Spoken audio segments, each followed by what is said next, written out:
Donc l'EDA, elle nous assiste par rapport aux formations qu'on fait, mais bon, c'est plutôt par rapport à la subvention qu'il y a un manquement.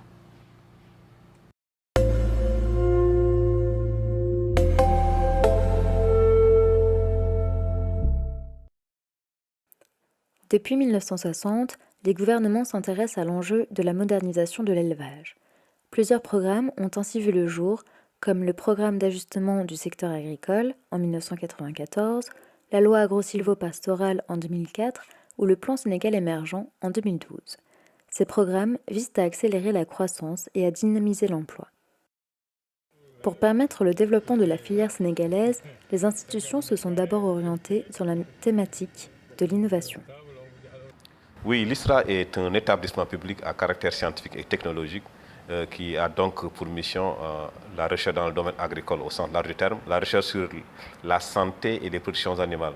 La recherche a beaucoup travaillé sur l'agriculture. D'abord moderne, aujourd'hui toutes les formules d'alimentation que nous utilisons et qui utilisent des matières premières locales ont été étudiées, formulées, testées ici au Sénégal. À l'ISRA, on a travaillé à mettre en place un vaccin bivalent contre la variole et la maladie de Newcastle. Mais en principe, la vulgarisation, la transmission de nos résultats au niveau des producteurs est plutôt l'action d'autres structures. Mais aussi, il faut que les agriculteurs s'organisent et pour minimiser les coûts. Pour répondre à l'enjeu de la maîtrise des coûts, des associations de producteurs se créent dans des grandes zones productrices. L'objectif était de nous regrouper, d'acheter en gros, de vendre en gros, défendre les intérêts de nos intérêts en tout cas. Les gens, ils n'ont pas cette mentalité de venir adhérer dans une association pour défendre une cause. Mais quand il y a un problème, ils t'appellent, ils te disent est-ce qu'il n'y a pas des associations qui sont là. On a des producteurs et des transformateurs. Bon, je disais tantôt que les contraintes en général de l'agriculture au Sénégal, c'est presque les mêmes, à part les différences sur le plan climatique. Pour porter leurs intérêts auprès du ministère, ces associations se lient aux fédérations. L'accès à la formation technique et de gestion est un point essentiel pour répondre à l'enjeu de la compétitivité et du développement de la filière. La fédération est composée d'associations. Ce sont les associations qui sont membres de la fédération. Donc la FAFA est une organisation qui fédère, qui regroupe tous les acteurs de la filière avicole et on est présent sur toute l'étendue du territoire sénégalais. C'est d'abord des relations d'affaires. Là, nous essayons de voir comment fédérer nos besoins afin de tirer le maximum de profit pour nos associations membres. Nous travaillons aussi à la formation des producteurs. Parce que les producteurs doivent être formés pour être compétitifs. Nous collaborons avec tout le monde, particulièrement avec notre État, mais aussi nous sommes dans un cadre qu'on appelle l'interprofession avicole sénégalaise et qui regroupe pratiquement tous les acteurs de la filière avicole. Je m'appelle Amadou Martan Bouch, je suis le président de l'EPAS. L'EPAS, c'est l'interprofession avicole du Sénégal. Cette institution a été créée dans le cadre de la loi agro-silvopastorale. La mission de l'EPAS, c'est un peu ça. C'est un peu de travailler donc, sur la bonne gouvernance donc, de la filière avicole. Il faut y aller donc, étape par étape. Donc on va s'asseoir autour de la table et discuter donc, entre acteurs. Parce que donc, il faut dire que les intérêts sont donc divergents. Les rapports d'activité donc, sont destinés à l'Assemblée générale. Tous les mois, on tient une réunion. Et donc, il y a des PV des réunions, des comptes rendus des réunions qui sont aussi donc, destinés donc, à l'IPAS, aux membres de l'IPAS. L'IPAS se positionne comme l'interlocuteur de l'État. Les centres nationaux, comme le Centre national d'aviculture de Mbao, relaient les programmes et actions du ministère de l'Élevage provenant des discussions. Alors, le centre a été créé en 1964, juste après les indépendances. Donc, nous, on met ici en place des élevages de démonstration. Et on offre même des stages gratuitement pour que les gens puissent mettre la main à la pote. Formation, démonstration. Les clusters sont une partie d'un grand projet national qu'on appelle le projet de formation professionnelle. C'est formation professionnelle, employabilité et compétitivité. C'est un projet qui est cofinancé par la Banque mondiale, l'Agence française de développement et le gouvernement du Sénégal. On a le conseil d'administration du cluster et c'est un conseil d'administration qui est paritaire, public-privé. Le centre privé comme les banques et les assurances interviennent auprès de l'État pour financer les programmes.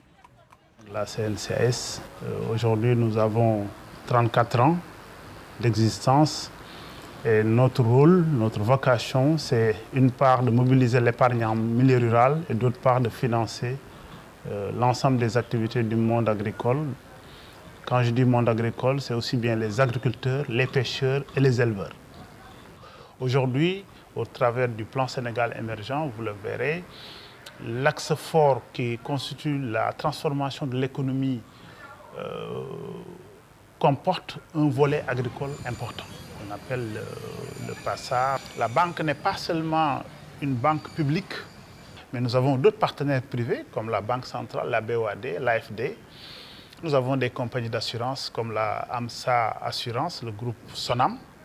Nous avons aussi des organisations de paysannes, le CNCR, l'UNCAS siège au conseil, et nous avons de petits porteurs qui sont là depuis 1993. La bancarisation, c'est un sujet qui nous préoccupe. La bancarisation au Sénégal n'est pas très élevée comparée à certains pays, simplement parce que nous avons une économie très informelle. Par contre, ils ont tous fréquenté la banque suivant un modèle collectif. C'est des groupements, c'est des unions, c'est des sections, c'est des fédérations, c'est des unions.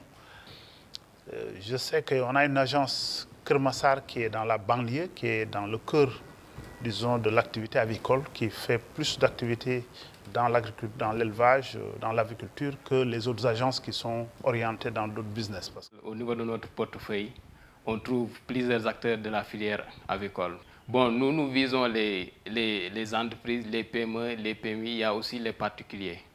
Pour le total des encours, on est à 1 milliard 992 057 183, dont 723 188 233 pour l'élevage, soit un pourcentage de 61% de l'ensemble des encours du bureau de Kermassar.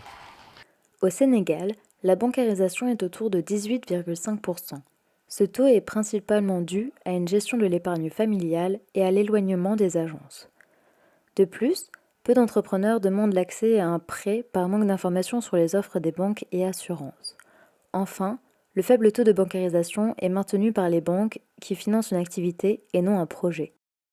Pour se voir attribuer un prêt, une comptabilité tenue depuis au minimum 2 ans est nécessaire. Cela implique une activité référencée et formalisée. Pour nous, il faut des packages, crédit, assurance, qui permettraient de valoriser davantage les interventions de la CNAS et de sécuriser nos interventions, de permettre aussi à l'emprunteur débiteur d'avoir une soupape de sécurité. Et tout cela, nous pensons que ça va dans le bon sens, d'autant que l'État du Sénégal met 50% de subventions.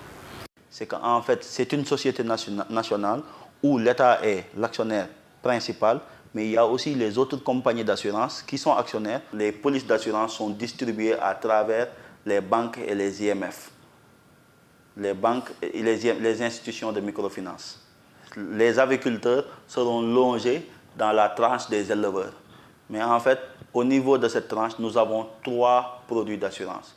Nous avons un produit d'assurance spécialisé pour la mortalité du bétail, un autre produit spécialisé pour la mortalité de la volaille, mais aussi un produit qu'on appelle multirisque professionnel viande, c'est pour les bouchers.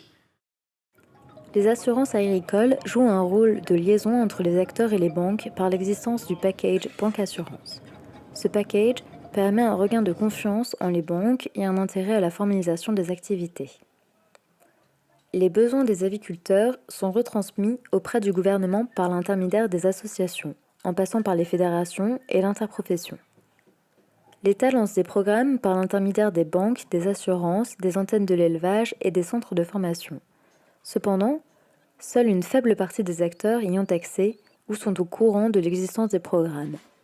Cela peut être dû à la non-formalisation ou à la non-bancarisation.